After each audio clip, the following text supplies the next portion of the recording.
मेरा बचपन जानते हैं और बचपन में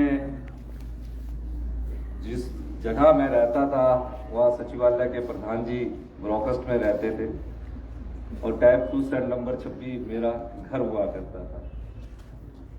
तो हम मधु जी भी वहाँ बचपन से रहना, तो ब्रॉकस्ट में ही छोटे समय में जब मुझे लीडर कहा जाता था, गोपाल शर्मा जी हमारे बड़े भाई है, ओएसडी है, ये भी हमारे बारे में पूरा जानते हैं, तो लीडर कहते थे छोटे छोटे। क्योंकि मैं ये बात इसलिए आपके साथ अपने आप को शामिल करना चाहता हूं, इस सचिवालय का मैं काउंसलर रहा हूं, यानी कि राजभवन से लेकर विकास नगर तक का मैं पार्षद रहा हूं। और पार्षद रहने से पहले कई साथी मेरे यहाँ अंडर सेक्रेटरी बने हैं, कहीं एसओ है, कहीं कुछ है, वो मुझे सब जानते हैं।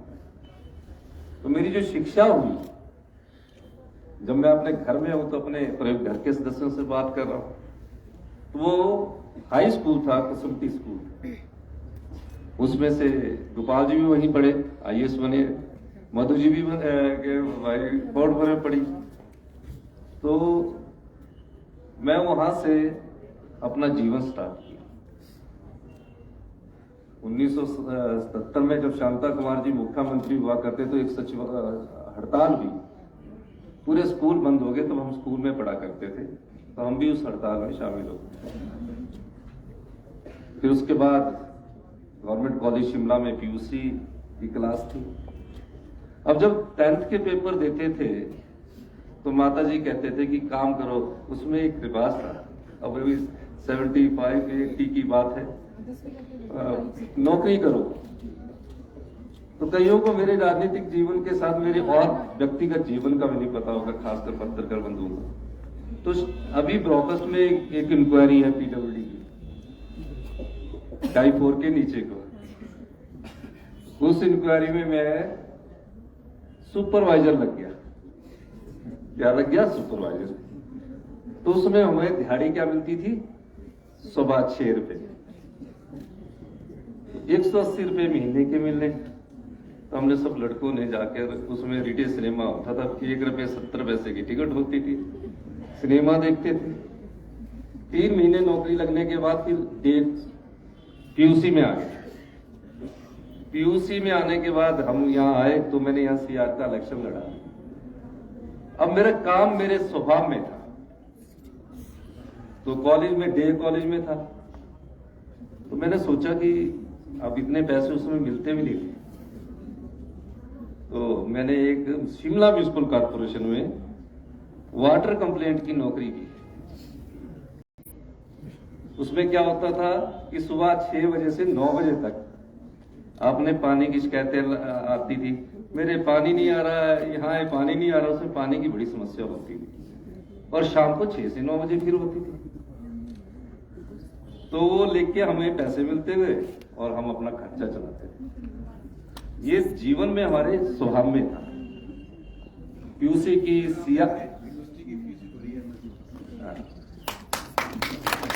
इनके एमएससी की फीस भी मैंने भरी है, तो समय के थे।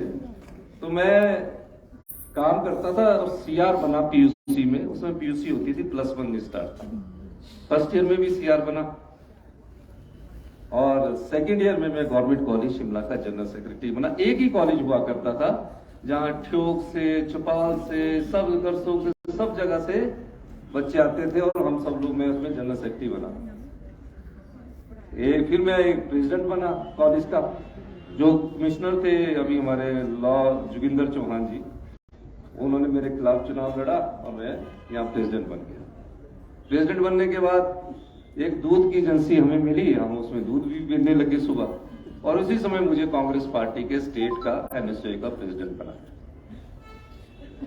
और उसके बाद मैं यूनिवर्सिटी में लॉ में जब मेरी एडमिशन हुई तो डीआर बना मैं, डीआर होता है डिपार्टमेंट रिप्रेजेंटेटिव। और अगली बार भी मैं इलेक्शन लड़ा तो चुनाव हार गए प्रेसिडेंट का। ये हमारे रणधीर शर्मा जी अभी बिलासपुर से एमएलए बने, ये भी हार गए। हम दोनों इकट्ठे लड़े, वहां एसएफआई कम्युनिस्ट पार्टी के आदमी चुनाव लड़े, चुनाव जीते। तो उस समय 92-93 की बात है, काउंसलर के चुनाव आ गए। काउंसलर के चुनाव से पहले एक बड़ी विचित्र बात हुई कि 85-86 में कारपोरेशन शुरू हुई।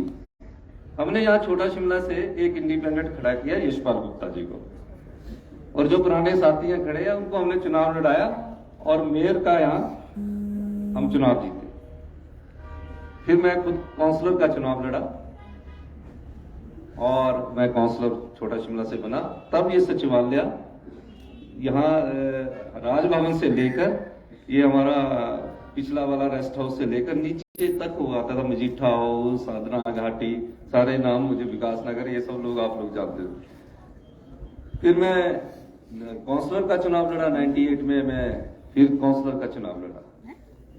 2003 में मुझे कांग्रेस पार्टी से विधायक बनने का मौका मिला। उससे पहले मुझे यूथ कांग्रेस का प्रेसिडेंट बना और मेरा घर 50 साल यहीं से, छोटा शिमला से, मैं इसलिए आपके लिए बात कर रहा हूं। तो सचिवालय मेरे घर की तरह है।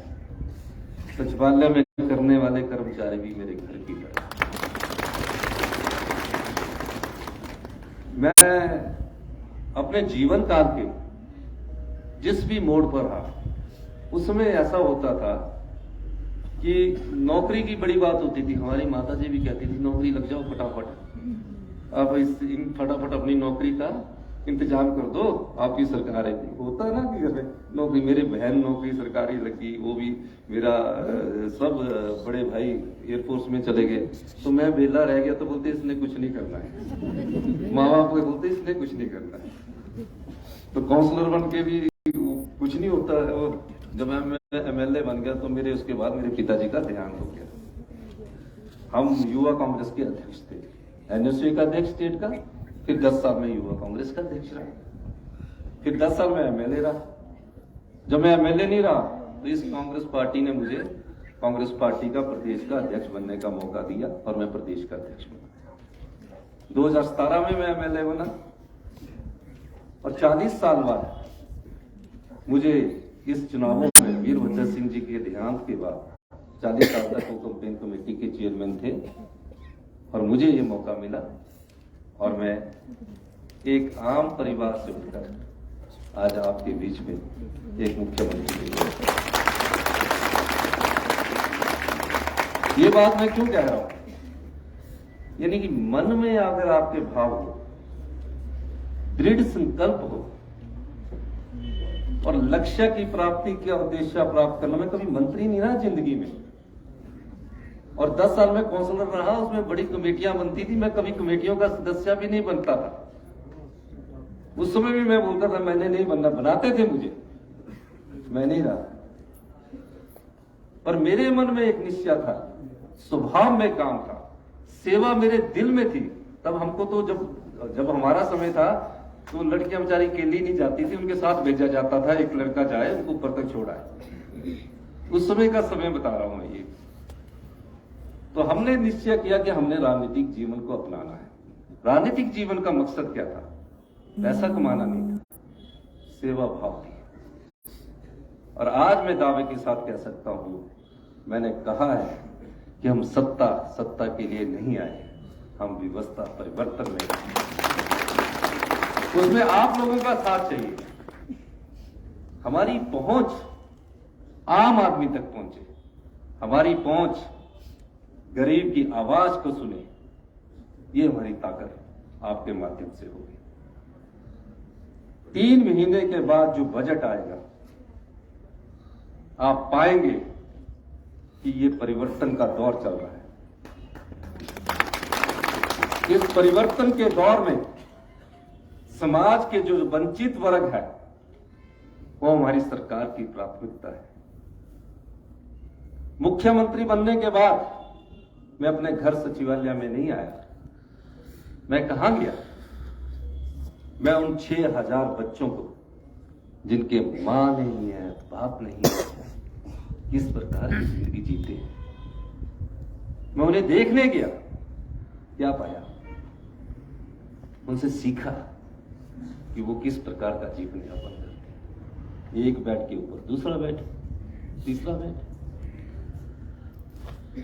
उन्होंने बोला नहीं, लेकिन उनके भाव को सीखा। मैंने आके चीफ सेक्रेटरी साहब से बात की, बड़े भारी नियम, बड़े भारी कागज, ये कागज, वो कागज, ये कागज। मुझे बड़ा दुख हुआ। मकसद उद्देश्य सेवा करने का, हमने सब कागज किए। और मैं सोशल वेलफेयर के अधिकारी, चाहे सुधा मैडम है या वो जो सोशल वेलफेयर के और अधिकारी थे, उनका साथ लिया, एक योजना बनाई।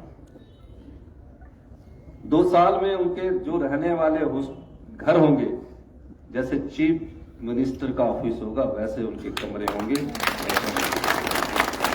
सरकार ही उनकी माता है, सरकार ही उनका पिता है।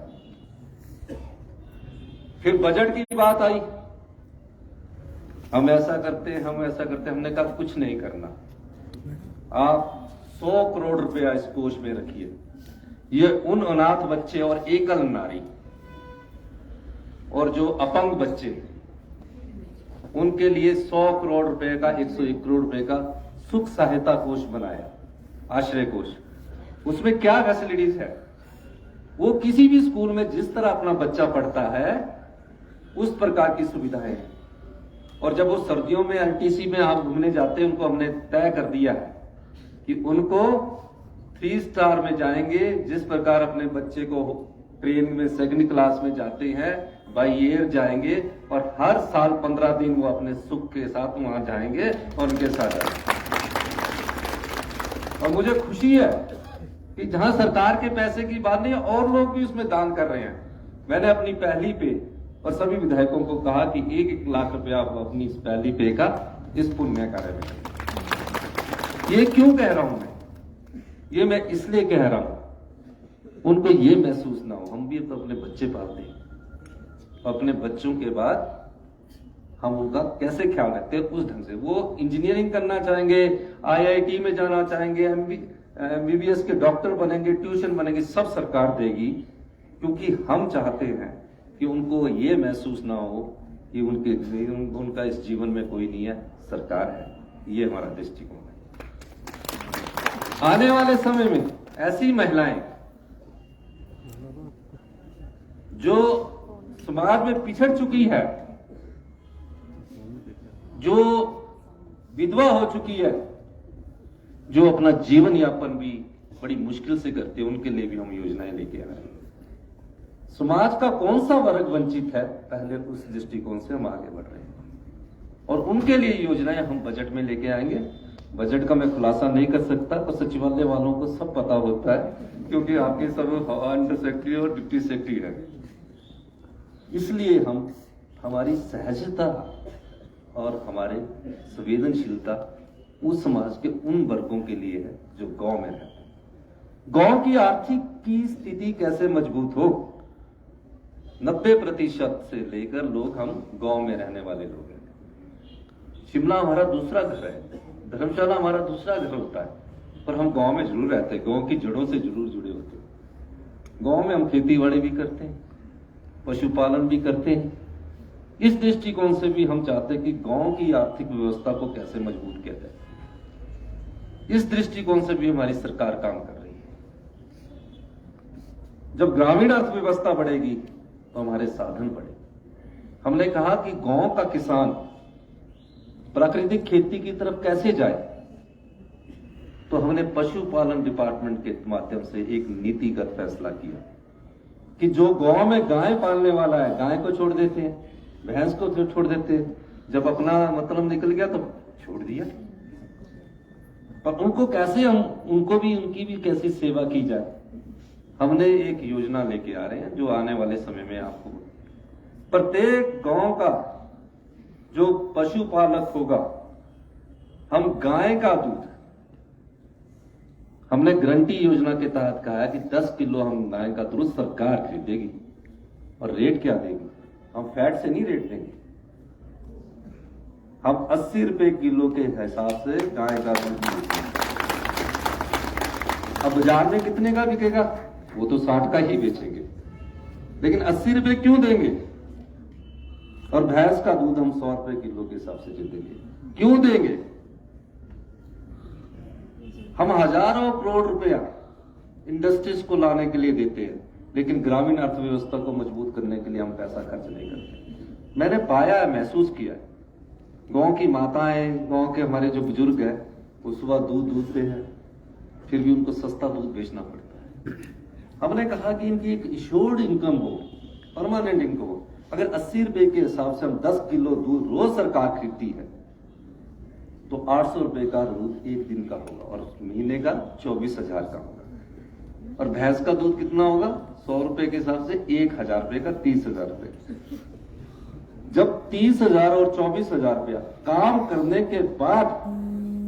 करने के बाद उस परिवार को मिलेगा, उसका जीवन भी अच्छा उज्जवल होगा और वो गाय भी पालेगा, भैंस भी पालेगा, नेचुरल खेती की तरफ भी जाएगा। तो हजारों करोड़ रुपया हमारा नेचुरल खेती की तरफ जाता है।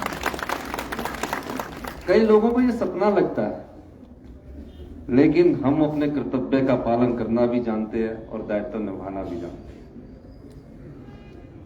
अब रही कल हमारी कैबिनेट बैठक। अब जो सीनियर है मेरे समय के, उनको तो सबको पेंशन मिलती है, जैसे गीता जी होगी, मधु जी होगी। जो बेचारे नए आए हैं, जिनके 2003 के बाद आए, उनको पेंशन नहीं मिलेगी। तो जिनको पेंशन मिलती है वो तो थोड़े से अकड़ में रहते हैं ना, हमें तो मिलनी है, हमें तो मिल रही है। लेकिन पेंशन कारण क्या था? अर्की में हम विधानसभा चुनाव लड़ रहे थे, मैंने पहली बार कहा कि हम ओल्ड पेंशन स्कीम में लाए। क्यों कहा? ये नहीं कि आपसे हमको वोट चाहिए था, ये नहीं कि आपसे हमको ये चाहिए था कि आप वोट डालेंगे, ये नहीं था मकसद। मकसद था सामाजिक सुरक्षा देना, स्वाभिमान देना। क्या था? स्वाभिमान क्यों देना? वो स्वाभिमान क्योंकि अब परिवार जो है जनरेशन चेंजिंग की तरफ जा रहे हैं। पहले लड़की को छोड़ने के लिए लड़का जाता था, आजकल लड़कियां वगैरह इतने चले गए हैं कि जनरेशन चेंजेस आ गई है। तो आजकल बच्चे कभी अमेरिका चले जाते हैं, फिर आते नहीं है, बुजुर्ग अकेले रह जाते हैं। रिटायरमेंट के बाद अगर आपको इकट्ठा पैसा होता है तो आप कोई बड़ी गाड़ी खरीद लेते हैं, बड़ा सा घर बना लेते हैं और पैसा खर्च हो जाता है। और एक ऐसी स्थिति आ जाती है कि आपके पास पैसा नहीं रहता। सरकारी नौकरी, बड़े बड़े अफसर भी हमने देखे। हमने उस स्वाभिमान को कहां से पाया? मेरी माता जी है, वो पढ़े लिखे नहीं है, उसमें पढ़ाई होती नहीं थी आजादी से पहले के, 5वीं पढ़े हुए, पर अनुभवी है। और अनुभव ही सबसे बड़ा ज्ञान होता है। तो जब भी हम जाते थे तो वो अपनी यहाँ से एक जेब होती थी, वहां से निकाल के हमें 500 रुपया दे देते थे। तो मैं पूछता था कि आपके पास? कहते मुझे आपके पिता द्वारा छोड़ी हुई पेंशन लगी है। तो वो स्वाभिमान की बात थी। तो मैंने सोचा यार, जब मेरी मदर अपने बच्चों पर निर्भर नहीं है, उन्हें अपने बेटे पर निर्भर हो सकती है, बेटियों पर निर्भर हो सकती है, वो अपने पास अपना पैसा रखती है, तो हम अपने उन सरकारी कर्मचारी और अधिकारियों को, जिन्होंने हिमाचल प्रदेश में विकास की गाथा लिखी है, हर सड़क पर आप सरकारी कर्मचारी और अधिकारियों का नाम लिखा है, हर बिल्डिंग पर हर सरकारी कर्मचारी और अधिकारियों का नाम लिखा है, उन्हें हम ओल्ड पेंशन में क्यों ना लाए? मुख्यमंत्री बनने के बाद कई प्रकार के चर्चाएं होती रही कि पहली कैबिनेट में हमने कहा था, हम पर आरोप लगते रहे। मैंने पूरी तरह से समझा, पाया कि नहीं, कई अड़चने डालते हैं, आपको पता है अधिकारी कैसे होते हैं, पीछे से अड़चन होती है, पैसा ही नहीं है, ये नहीं आएंगे, हम तो ऐसे हो जाएंगे, ऐसे हो जाएंगे। तो हमने भी तो पढ़ाई की है, अनुभव किया है, तो हमने भी अपना फार्मूला दिया और अंत में उस फार्मूले में हमें सफलता मिली। और जो फाइनेंस सेक्रेटरी होते हैं, उनका दायित्व होता है कि पैसा कैसे करें। इतना कर्जा ले लिया आपने 75,000 करोड़ का, सरकारी कर्मचारियों के आपके 5,000 करोड़ के एरियर तक नहीं दिए। हमारी कहीं ना कहीं अव्यवस्था है, इसलिए व्यवस्था परिवर्तन करती है।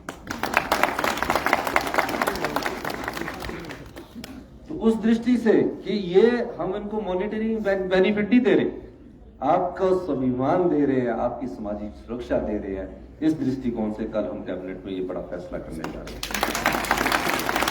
जब अधिकारियों ने कहा कि 8,000 करोड़ केंद्र सरकार के पास फंसा है, आप कैसे करोगे? मैंने कहा कि आप आगे 8,000 जाने दीजिए, आप आगे का रोकिए, पिछला रोक दीजिए। कहा कि फिर हमें साधन बनाने पड़ेंगे। मैं फैसला नहीं करना चाहता था, लेकिन अपने सरकारी कर्मचारी और अधिकारियों को पेंशन देने के लिए जो भारतीय जनता पार्टी ने, मैं बोलना नहीं चाहता, 900 संस्थान खोले, अगर हम वो खोल देते पूरा प्रदेश की व्यवस्था चरमरा जाती। 900 संस्थान, ऐसे शिक्षा संस्थान नहीं है, सीएससी खोल दी, आपके एक्शन के ऑफिस खोल दिए, उनको चलाने के लिए ही 5,000 करोड़ की जरूरत होती। मैंने बैट भी इन्होंने कम किया, फिर भी जनता ने मेरे द्वारा वापस नहीं लाया। इसका मतलब है कि हिमाचल की जनता और हिमाचल की मतदाता बहुत जागरूक है, पढ़ा लिखा है। हमने फैसला किया कि हम 3 रुपए, हमने पता किया उत्तराखंड, जम्मू कश्मीर, पंजाब, हरियाणा में डीजल महंगा है और हिमाचल में बहुत सस्ता है। हमने 3 रुपए डीजल के बढ़ाने का फैसला किया। और एकदम आप लोगों से ये मैं कहना चाहता हूं कि कल से आपके पेंशन के ओल्ड पेंशन के पैसों का भी इंतजाम हमने कर दिया। अब जो रिटायर होगा उसको पेंशन मिलेगी, और क्या मॉडलिटीज होनी है वो आप लोगों के साथ बैठ के सबको मिलेगी। और जो एरियर है उसके लिए अभी आपको समय लगेगा। तो मैं मानता हूं, लेकिन आप सब चीज जानते हैं, मेरे से ज्यादा जानते हो, लेकिन मैं आपको वादा करता हूं, आपने हमें 5 साल का मौका दिया। हम ऐसी व्यवस्था लाएंगे कि 3-4 साल में आप सब अपने आप को खुशी महसूस करेंगे। हम अपने लिए नहीं है, हम अपने साधन बढ़ाने के लिए नहीं आए हैं। हम सेवा की राजनीति में विश्वास करते हैं। कड़े फैसले भी होंगे, कर्तव्य का पालन भी होगा, दायित्व भी निभाया जाएगा और आपसे मदद भी मांगी जाएगी। इसलिए सचिवालय मेरा घर है, पूरा प्रदेश मेरा परिवार है।